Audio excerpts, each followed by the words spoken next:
Ang 5 pinakamalakas na bagyong tumama sa Pilipinas. Super Typhoon Yolanda.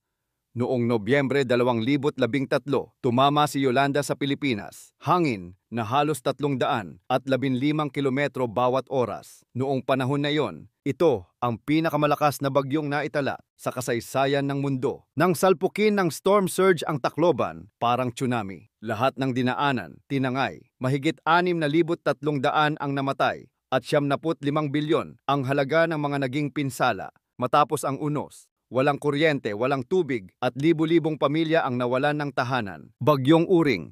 Nobyembre 1971. Akala ng lahat mahina lang si Uring, pero biglang bumuhos ang ulan sa Leyte nang walang tigil. Sa Ormoc City, isang dambuhalang baha ang bumagsak mula sa bundok. Tubig at putik ang kumubkob sa buong lungsod sa loob lang ng ilang minuto. Mahigit 5,000 katao ang nalunod o nawala. Ang gabing yon, isa sa pinakamadilim sa kasaysayan ng Ormoc. Bagyong Ondoy.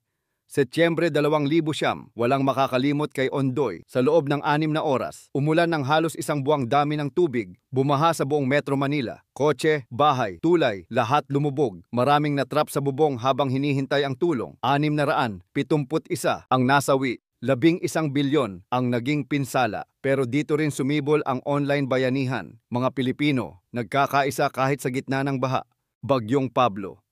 Disyembre 2012, unang beses sa matagal na panahon na tumama ang super typhoon sa Mindanao. Si Pablo ay may hangin na halos 280 kilometro bawat oras. Pinadapa ang mga punong kahoy, pinadulas ang mga bundok. Sa Compostela Valley, parang gumuho ang mundo. Mahigit 1,900 ang namatay at 24 na bilyon ang nawala. Mindanao noon, hindi sanay sa ganitong kalakas na bagyo, kaya marami ang hindi handa.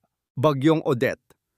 Disyembre 2021, ilang araw bago magpasko, dumating si Odette. Category 5 typhoon, hangin na halos sumisira ng bakal, ulan na parang buhos ng dagat. Siargao, Bohol at Cebu, lahat halos nagiba. Mahigit 400 at 10 katao ang namatay. 47 bilyon ang pinsala. Walang kuryente, walang signal, pero may pag-asa. Kapit-bisig ang mga Pilipino, kahit sa dilim.